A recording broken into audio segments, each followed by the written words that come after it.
La nouvelle lune du 10 février prochain va amener une ambiance assez électrique due au carré du soleil et la lune à Uranus. Des événements peut-être soudains qui interviendront dans notre vie. Avec l'ascendant Balance, nous pourrons faire la part des choses. Mais pour mieux comprendre tous ces éléments, je vous invite à lire mon interprétation de la carte du ciel dans la barre d'information sous cette vidéo. Voilà, maintenant je vous invite à vous installer dans un endroit confortable et prendre le temps pour vous, calmement, doucement, de revenir à vous. Un moment privilégié avec vous-même, un moment de paix, de tranquillité, d'harmonie à l'intérieur de vous. Votre respiration douce, profonde, va pouvoir calmer votre système nerveux. Vous inspirez et vous soufflez.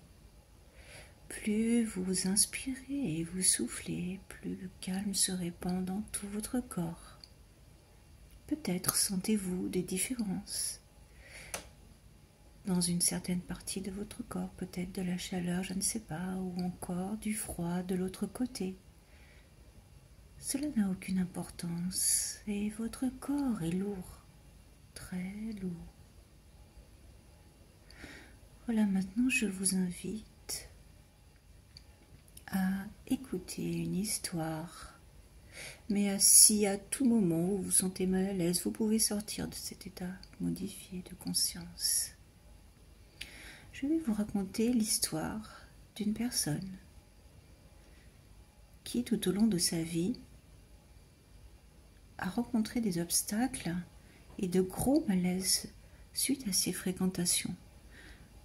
En fait, elle ne choisissait pas forcément ses fréquentations, elle était souvent choisie, ou peut-être en état de faiblesse. Alors, des influences qui avaient une apparence positive étaient en fait négatives.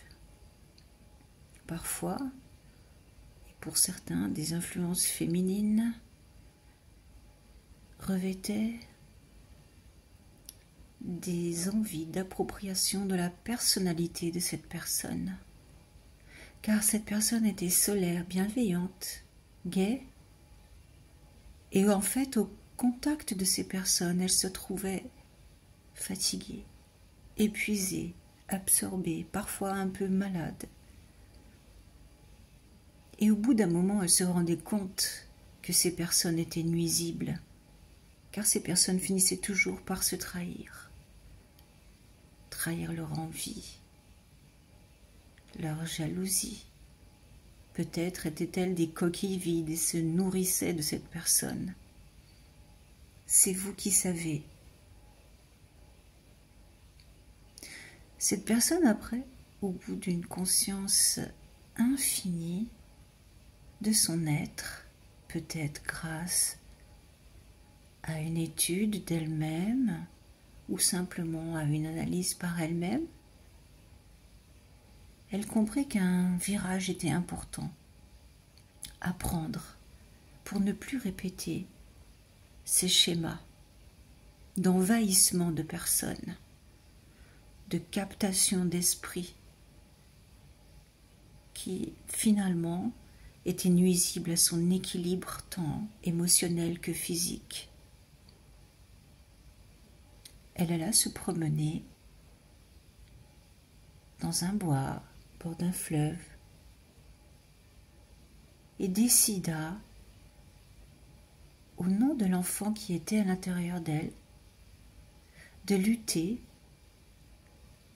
pour jamais ressentir à nouveau un tel envahissement nocif venu de personnes extérieures.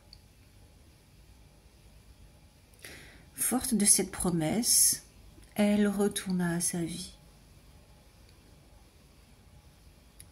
pris soin petit à petit, jour après jour, de se garder des moments pour elle. Et si toutefois des personnes étaient négatives ou toxiques autour d'elle, elle savait comment les évacuer, les mettre à distance. Et plus elle répétait ce comportement, plus elle reprenait son pouvoir intérieur. Et sa santé regagnait de vie, de gaieté, son équilibre émotionnel également. Elle comprit qu'elle avait pris la bonne décision et que cela n'avait que trop duré auparavant. Maintenant, elle avançait sereinement, de manière positive, avec un entourage agréable, joyeux, innocent, comme des enfants. Peu importe, la vie lui souriait. Voilà, c'est bien, très bien. Vous inspirez et vous soufflez. Vous pouvez imaginer un lac et votre esprit s'apaise. Vous pouvez vous promener tout le long de ce lac. Peut-être que des idées viennent à vous. Peut-être que vous pensez à des personnes qui peut-être doivent disparaître de votre entourage pour retrouver un équilibre sain. Laissez faire. Laissez l'esprit éveillé à l'intérieur de vous. Vous parlez. Prenez du temps avec lui-même. Voilà, c'est bien, très bien. Vous inspirez et vous soufflez.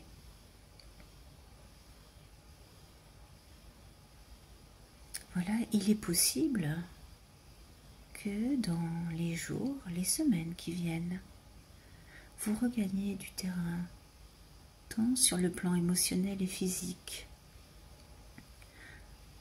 Vos choix vont se manifester, bien entendu dans la douceur et la diplomatie. C'est très important. Pas de rupture brutale. La souplesse, la diplomatie suffiront et les personnes concernées, les personnes indésirables, comprendront sans rien pouvoir faire, comme il n'y aura pas de conflit. C'est ce qui est intéressant. Une ruse peut-être, en tout cas, une détermination à être en paix et en harmonie quoi qu'il arrive, pour que son esprit et son corps soient en bonne santé et en équilibre. Car c'est si important de prendre soin de soi, d'être bien et bien entouré, afin d'évoluer doucement, paisiblement, harmonieusement, dans une vie qui nous ressemble, d'apprécier chaque instant, de s'entourer de personnes avec qui on peut échanger en toute confiance, en toute harmonie, en partageant son point de vue, en écoutant l'autre, comme c'est agréable. L'esprit éveillé à l'intérieur de vous ressent, entend et va approprier à votre personne les solutions qui vous sont propres. Voilà, c'est bien, très bien. Vous inspirez et vous soufflez.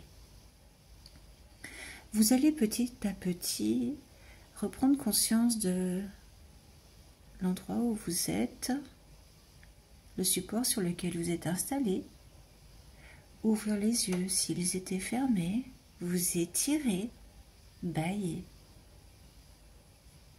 Et quelque chose d'important a changé pour aller vers un avenir lumineux, positif.